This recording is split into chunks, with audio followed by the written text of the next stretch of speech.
In today's video, we're looking at the latest trade talk around the NHL. We have an update on the Erik Karlsson potential trade to Pittsburgh. Sounds like a third team will need to be involved to make it happen. Plus, we have updates on trade rumors around Calgary and Montreal as well. Several signings around the league, including Tanner Jeannot signing in Tampa. Tony Deangleo was officially bought out by the Flyers, and some other news as well. All that coming up next. So welcome back to another video here at Top Shelf Hockey. As I mentioned, we have a lot to cover here today. Today was actually the deadline for restricted free agents to accept and sign their qualifying offers that teams had issued to them. If they don't sign, which many players won't, it doesn't mean really anything. They're still a restricted free agent. The team they're with still holds their rights. It just means that they're going to have a little bit more challenging time, perhaps in some cases, to get a deal done, depending on how much a hardball the team wants to play in negotiations. It just shows that they have until December the 1st to be signed. They'd be eligible to play this year, which most players will be signed by the time training camp starts. You might get the odd one, maybe, that pushes into the season. That's relatively common.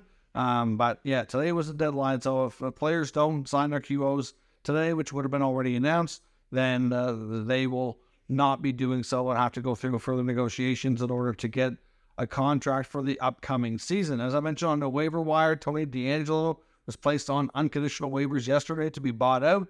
No big surprise there. He cleared. Clearly, teams are not going to pick him up on waivers and pay him his $5 million salary next year when they can possibly talk to him as an unrestricted free agent and pay him far less if they so desire. So Deangleo is now a UFA.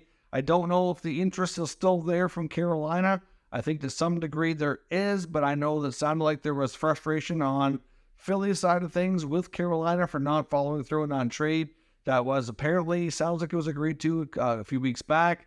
I don't know all the ins and outs of it, but at the end of the day, the Carolina Hurricanes have since kind of gotten involved with some bigger negotiations around trade and other UFAs, and I don't think the interest is lost. I just think it's kind of put on the back burner, so we'll see if he does end up there. That was a good fit for him the year before, so would be a good spot for him. But at the end of the day, depending on what else they do, they may no longer be able to have room, and another team may offer more money. So we'll have to see where things play out in that respect. Several signings today as well, including a bunch more from the 23 NHL entry draft and some RFAs as well. And we have a UFA signing too. We have, let's start with the signings for the 23 NHL draft. The Vegas Golden Knights, they signed their first-round pick, the 32nd overall selection, David Enstrom. He gets his 3-year deal. Of course, he's a forward from Frölunda in Sweden, and he's most likely going to play in Sweden next year, but he gets his contract officially on the books. The Seattle Kraken today also confirmed they've signed a 3-year ELC for their first-rounder, Edward Shea, 20th overall selection. He gets $950,000. This is average annual value for salary cap purposes, which is the highest amount you can get. $855,000 salary, a $95,000 signing bonus, and his minor league salary, should he appear there, will be $82,500. So pretty standard contract for a higher first-round pick with the Seattle Kraken. Pittsburgh Penguins signed RFA defenseman Ty Smith. He gets a 1-year deal at $775,000. Last year, he only appeared in 9 games for the bulk of the season in the minors. He did put up 24 points in 39 games in the American Hockey League. Was a +3 and 4 points in 9 games in the NHL. Hopefully he gets more of a role. I know he was traded, of course, from the Devils in the John Marino trade the previous offseason, and Pittsburgh didn't really get much of an opportunity with him during the regular season. So we'll see how things play out. He's kind of getting to that point in his career where he needs more of an opportunity to prove himself at the NHL level, or he could end up risking being stuck kind of in the minors for foreseeable future here. We also saw the Red Wings sign an RFA, a young defenseman as well, that's Jerard Fagerberg, also on the 2018 NHL draft. He gets a 1-year, 2-way deal, $787,500. And of course, as Mel, the other big RFA today signing, was just a little while ago, Tampa Bay Lightning have announced they've come to terms with forward Tanner Jeannot on a 2-year deal. Of course, they paid a hefty price, including 5 draft picks, to acquire Jeannot from the Predators. So you knew a deal was going to get done. He gets 2 years at $2.665 million. That's probably a little more than I thought. I was kind of expecting somewhere around 2.4, 2.5. So not much more. Overall, pretty decent contract. Hopefully he can bounce back and put together a real solid kind of fly under the radar type of year for them and really solidify that third line in Tampa. Right now, the Lightning, because of that signing, appear to be with $6.5 million over the salary cap, but they do have the Brett Seabrook contract, which is LTIR eligible, which would be $6.8 million. So effectively, they've got around between $200,000 to $300,000, the exact figures here, in cap space. That really kind of finishes out their roster for the most part. But right now, Jonas Johansson would be their backup goalie. I don't know if they want to run with a tandem of Vasilevsky and Johansson at this point, so it wouldn't be shocking if they look to the goalie market and bring in another goalie. There's not much else out there. If they do, if Ryan Elliott's going to continue to play but not be signed in Tampa, because right now he's still out there on the market. We haven't heard that he's retiring. He is certainly up there in age, but haven't been able to confirm that. There is still some other options out there, like a Martin Jones or a Jarrod Halak if they'll sign for the right amount. They got a goalie around 1 year, $1 million, and they move Johansson down to the minors, then there would be enough wiggle room there to probably squeeze that in. So that's probably what the only other thing they can really do. It kind of be right up against it, but that's usually where Tampa is. There's usually not much wiggle room there at all. Of course, next year they won't have that Seabrook LTIR contract because it'll be expiring. So obviously they'll have to make some other decisions. But the cap is going up next year as well, so hopefully that'll offset most of what they're going to lose in that ability to go over the salary cap. We also have a signing in Arizona today. The Coyotes signed winger Justin Kirkland. He gets a 1 year deal, $775. I'm trying to confirm it right now. It appears it's a one-way contract. He's a 26-year-old player. He's actually taken way back in the 2014 draft by Nashville, and he's appeared in 6 seasons in the minor league so far. Obviously continuing to play in junior for a while after being drafted. But yeah, he's put lots of time in the minors. Hopefully he gets an opportunity to make the jump. He did appear in, I think it was 8 or 9 or 7 NHL games, actually, I believe it was last year, I believe with the Ducks. So he'll be able to hopefully get some more games in with Arizona this coming season. And even though the deal's not done, as of right now, I can't confirm the exact details of the contract. It might be available before this video was actually up and posted, so check the pinned comment for any additional updates.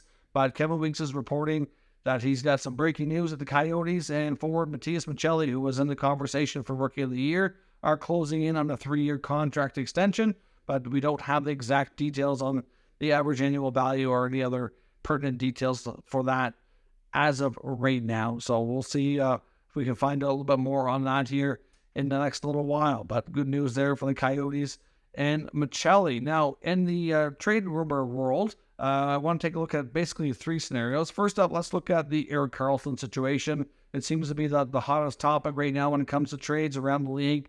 I see an article today from San Jose Hockey Now, author Sheng Peng, who also appears on a podcast as well, talking about the Karlsson situation.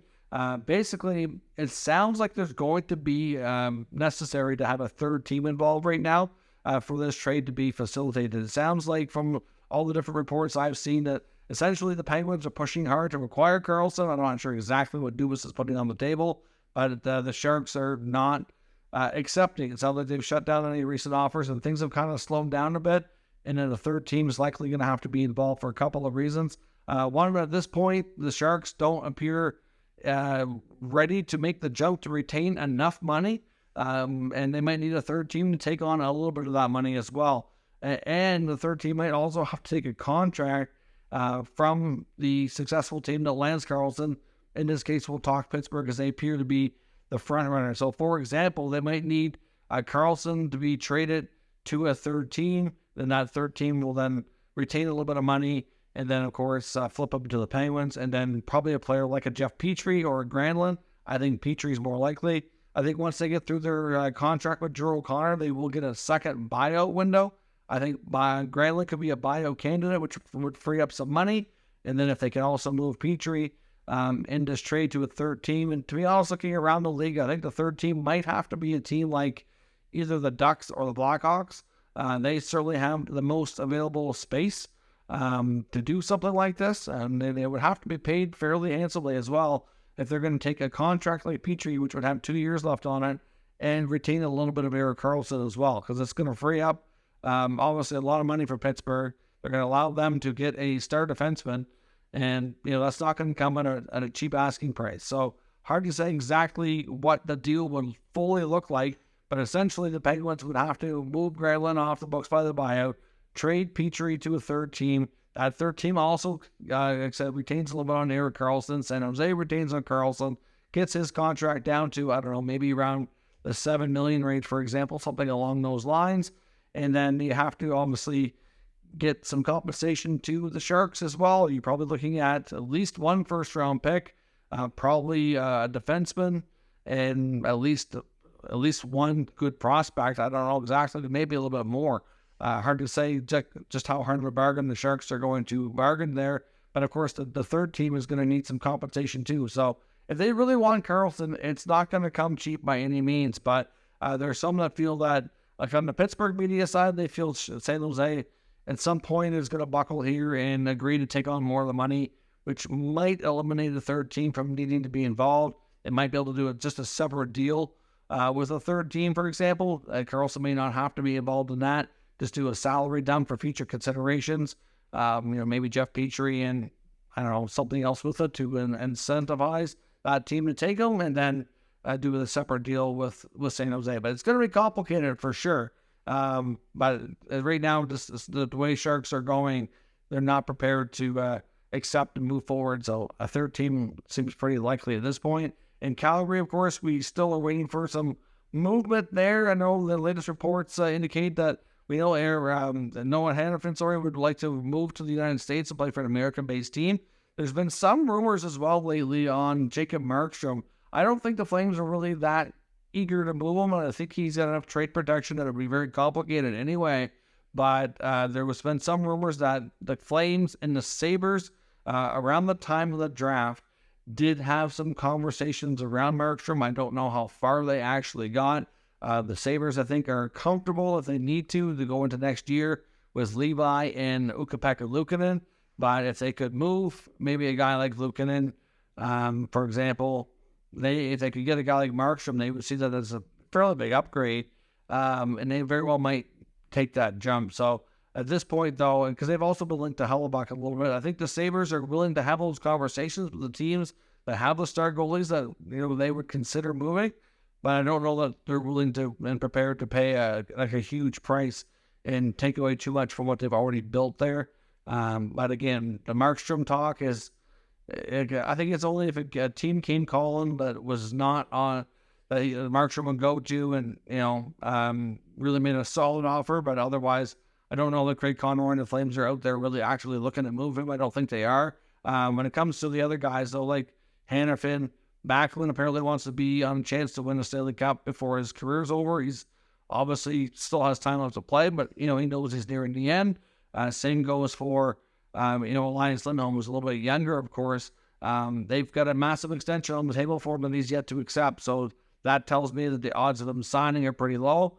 But at the same time, there hasn't been a whole lot of rumors getting out about conversations that the Flames might be having with other teams. But we know there's a few trades out there that kind of make sense for this team, including possibly with the Leafs should they not be able to sign William Nylander. But again, that's something that's not going to happen for any length of time, given that both teams end up in the same predicament maybe a couple months down the road. But at this point, the Flames are still actively looking to move some of these players, but conversations seem to be kind of stalling a little bit. Montreal, same goes with them.